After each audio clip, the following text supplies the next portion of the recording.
So உங்கள் சர்க்கரை எல்லாமே உங்களுக்கு பாரமாக இருக்கா? ஆ, எவ்வளோ கஷ்டப்படுத்துது உங்களை.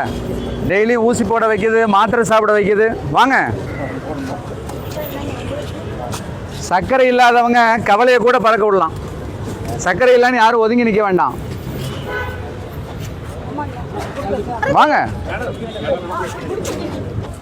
ஸோ இந்த பலூனில் என்ன ஃபில் ஆயிருக்கு?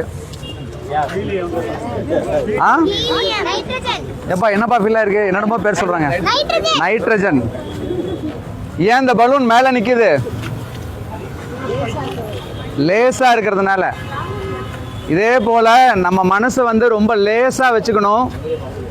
நம்ம என்ன பண்ணுறோம்? எல்லா பாரத்தையும் உள்ளே போட்டு போட்டு பிள்ளைக்கு, மகனுக்கு, மகளுக்கு, பேத்திக்கு, பேரனுக்கு, கொள்ளு பேத்திக்கு எல்லாத்துக்கும் சேர்த்து கவலைப்பட்டுட்டு இருக்கோம். ஆனால் அதெல்லாம் விட்டுட்டு என்ன பண்ணலாம்? ஹாப்பியாக இருக்கலாம். வாழ்வது ஒரு முறை இல்லைங்களா? அந்த வாழ்க்கையை வந்து சந்தோஷமாக ஆனந்தமாக வாழ்ந்தோம்னா என்னதுங்க 100 வருஷம் வாழ முடியும். ஜப்பானில் ஒரு ஊரில் 100 வயசுக்கு மேலே இருக்கவங்க நிறைய பேர் இருக்காங்களாம். சரிங்களா? அந்த அந்த ஊரில் வந்து எப்படி இப்படி 100 வருஷத்துக்கு மேலே இருக்காங்க அப்படின்னு சொல்லி ஆராய்ச்சி பண்ணியிருக்காங்க. அந்த ஆராய்ச்சியில் வந்து அவங்க ஏதோ கம்மியாக சாப்பிட்றதுனால மட்டுமோ இல்லை வந்து அதிகமாக வந்து வேலை செய்கிறதுனால மட்டுமோ இல்லை. சரிங்களா? மனித நேயம் அங்கே ரொம்ப ஜாஸ்தியாக இருக்கான். ஒருத்தருக்கு ஒருத்தர் ரொம்ப உதவியாக இருப்பாங்களாம். எதை பற்றியும் கவலைப்பட மாட்டாங்களாம். இன்னொரு முக்கியமான விஷயம் என்னென்னா, அங்கே ரிட்டையர்மெண்ட்டே கிடையாதான். நம்ம ஊர் மாதிரி 60 வயசு ஆனால் ரிட்டையர்மெண்ட்டுங்கிறது கிடையாது.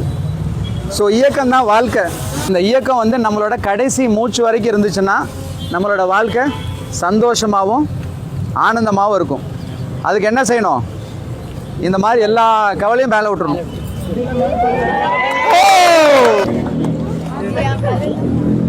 ஒன்றுமே இல்லாத விஷயத்தெல்லாம் நம்ம நினச்சி பெருசாக்குறோம் இல்லைங்களா?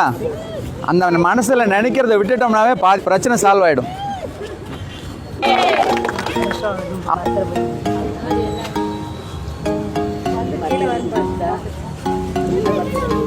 எங்கேயோ போயிடுச்சு.